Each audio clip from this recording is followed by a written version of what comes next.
Voici le protocole d'accord tant attendu. La CGT et la direction de Transdev ont donc trouvé un compromis. Le préavis de grève est levé. Le syndicat a notamment obtenu des avancées concernant les salaires. Une enveloppe de 450 000 € sera débloquée. À la clé, une revalorisation d'1,5% sur les payes versées au personnel depuis janvier 2010. C'est une grande victoire, oui, évidemment, puisque lundi, leur dernière offre, c'était 0,5, c'est-à-dire à l'identique des NAO 2010, pourquoi on était parti en grève. Donc là, ils sont revenus sur quelque chose de beaucoup plus crédible. La direction a aussi promis l'ouverture d'une étude sur les conditions de travail, une autre revendication des salariés. Mais avait-elle vraiment le choix? Les menaces de blocage des rames lors de l'inauguration du tramway étaient trop fortes. Il est temps que l'on pense effectivement en priorité à la population, au service qu'on lui doit, parce qu'après tout, elle n'a aucune raison, quels que soient les motifs, de se retrouver otage de discussions qui ne la concernent pas. Pour Reims Métropole, qui a dépensé près d'1 million d'euros pour fêter l'arrivée du tram, des perturbations auraient fait désordre. Les salariés l'ont d'ailleurs bien compris. Ils ont manifesté lundi dernier à l'hôtel de ville, poussant les élus à intervenir dans les négociations. J'ai fait savoir à Transdev et à la CGT que j'étais très attentive à une issue favorable, positive de ce conflit. Et je crois que des deux côtés, les parties l'ont entendu. Chez Transdev, des discussions sur les salaires 2011 doivent s'ouvrir prochainement. De nouvelles tensions ne sont pas exclues, mais en attendant, le tram, lui, sera bien sur les rails dès samedi. La fête, c'est donc samedi, vous venez de l'entendre à Grégoire Schott, une fête dont le coût est dénoncé par la droite rémoise. Cette dernière l'a une nouvelle fois affirmé ce matin à l'occasion d'une conférence de presse. Selon elle, le coût est de 6 € par habitant, 12 fois plus cher que dans les villes de Toulouse et de Angers. Pour Arnaud Robinet, conseiller municipal à l'UMP, on aurait pu dépenser l'argent autrement. On l'écoute.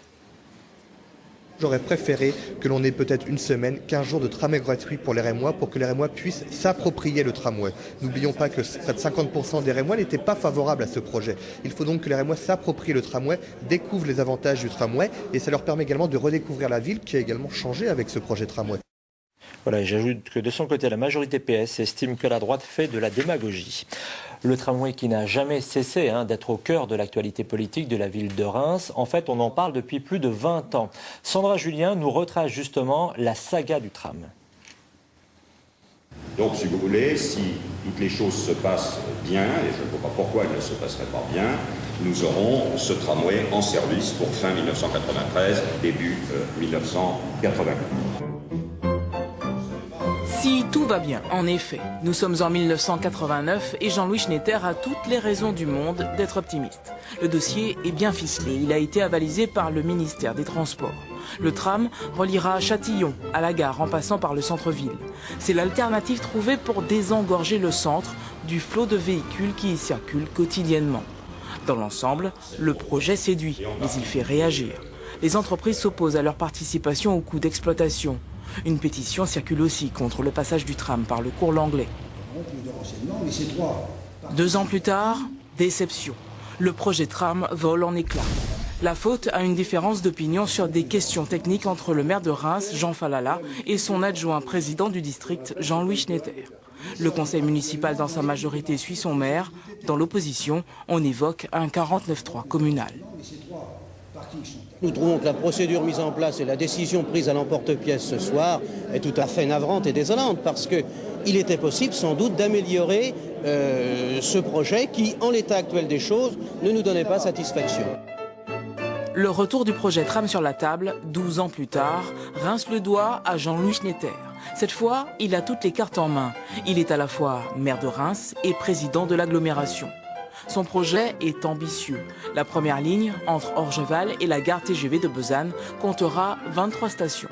Début des travaux prévus en 2016. Ce qui est surtout important, c'est que les gens prennent conscience qu'on travaille pour une ville dans 10 ans, pour une ville dans 20 ans, que nous devons moderniser, qui va avoir le problème du TGV qui va arriver, si bien que nous devons être une ville moderne. La grande métropole de l'Est du bassin parisien, c'est Reims. Il faut absolument la moderniser. Mais le nouveau projet ne fait toujours pas l'unanimité.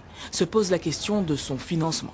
Moi, j'ai surtout des craintes et même une opposition importante sur le désengagement de l'État. Je pense que malheureusement, il est acquis maintenant et que ça va grever le financement de ce projet, alors que tous les autres projets de tramway qui ont été réalisés ont bénéficié environ pour un tiers, enfin 20% à 30% du financement de l'État. Il trouve ses détracteurs de toujours sur son chemin. C'est un projet qui est inutile pour Reims. Il y a d'autres priorités, il y a d'autres solutions alternatives pour améliorer les transports, il y a d'autres solutions pour réduire la pollution. Rien, ni personne n'empêchera Jean-Louis Schnetter de mener son projet à terme.